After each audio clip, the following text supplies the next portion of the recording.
What's up, budget gamers? It has been a while since we checked in with this flip up challenge, so let's get back at it.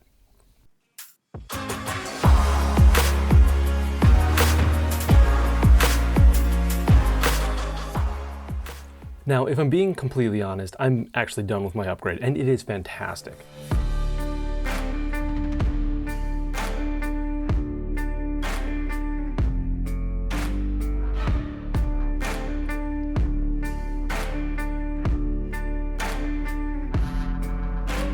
But I still want to walk through how I got there.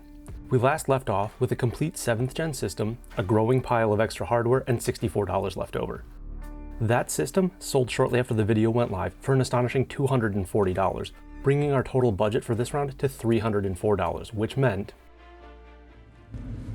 Okay, so we're back in the car again, hopefully with slightly better audio than the last time I tried this, and we're here because I have an ace up my sleeve. I'm going to visit a guy named Joe that I've been going to for years for all of my off-lease or decommissioned enterprise hardware for very little money.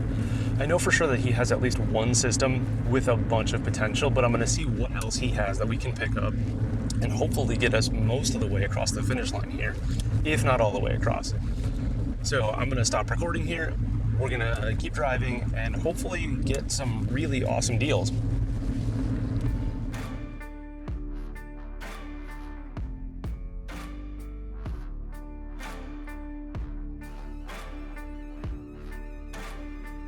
To say that this was not really a challenge anymore would be a bit of an understatement, and as we do a walkthrough here, we'll see why.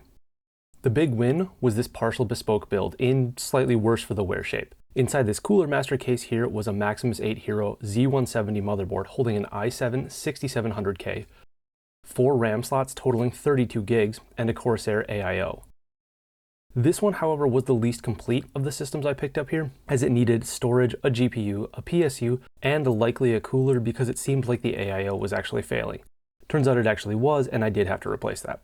This unit then was the last one finished. However, for the exorbitant sum of $40, I was pretty ecstatic here. The real steal this round was probably this pair of Dell Precision T3620s, both of which had CPUs of some sort. I was figuring Xeons based on the backs of the machines, and one even came with 16 gigs of RAM. Thankfully, these both had PSUs that had 6-pin power connectors, so I figured they would be easy and quick flips with really simple GPU and SSD additions. The best part, the pair of these were $60. Not a piece, $60 total. And the last of this round was the first one to be finished. It was this colossal HP Z840 workstation, picked up as a complete unit for $100.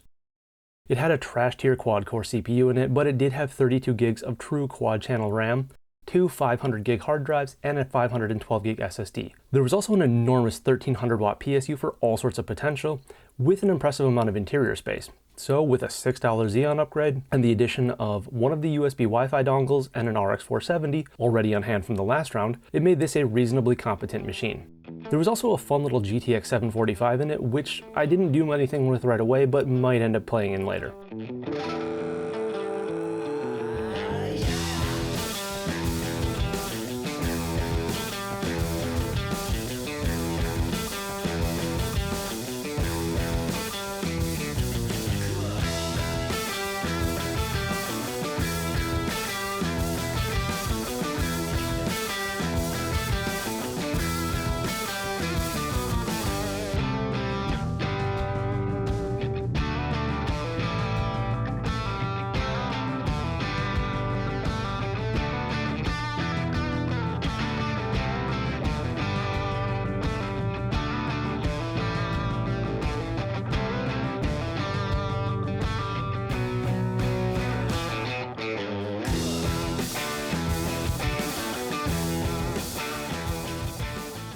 The Z840 sold quickly for $200, returning some much needed cash to the till and allowing this challenge to soldier on. With that cash, I continued to fail a little bit at acquiring secondhand storage, instead picking up this pair of Team Group SSDs for $57 and a $30 6-pin friendly RX 470 to get closer to finishing those precisions. Before proceeding, however, there was a necessary step.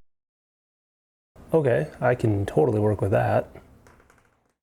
Now the 1270 V5 is the Xeon counterpart to the i7 6700, which was a great base for these, but since only one came with RAM, I ended up stealing 16 gigs from the 6700K system, then slotted the remaining 1050 Ti into one machine, the RX 470 into another, and subjected them both to the benchmarks with pretty unsurprising results.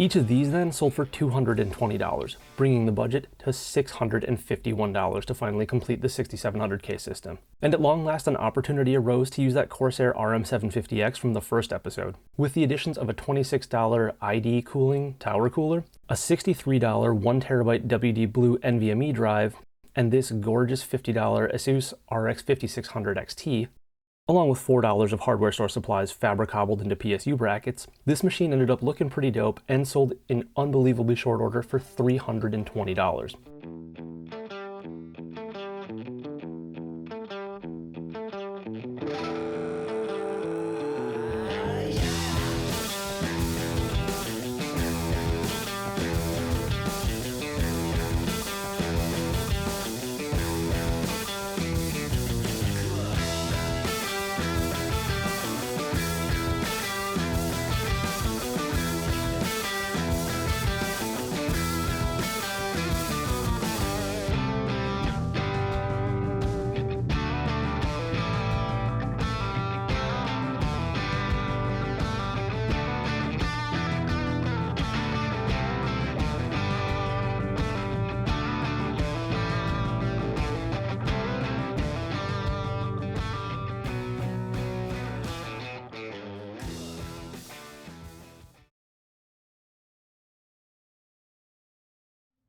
Well, I am back in the car, possibly unnecessarily. It's very likely that the budget that I have right now is more than adequate to completely upgrade my system very meaningfully, but I feel like gambling a little bit.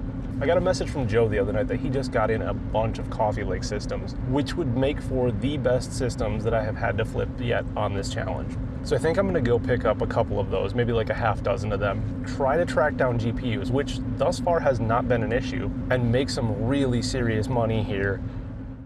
Now for $500 of the budget, I got these, 6 Dell Precision 3630 towers, complete with i7 8700Ks, 16 gigs of RAM apiece, and 512GB enterprise NVMe drives by Intel. There was even a bonus in each one, a channel favorite.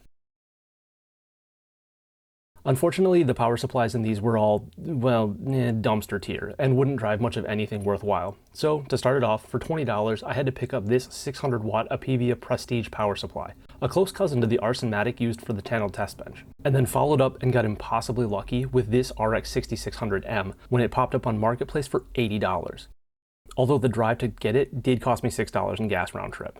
And with $220 of that remaining budget, I went all in and bought a pair of GPUs I had no basis for believing would sell at all.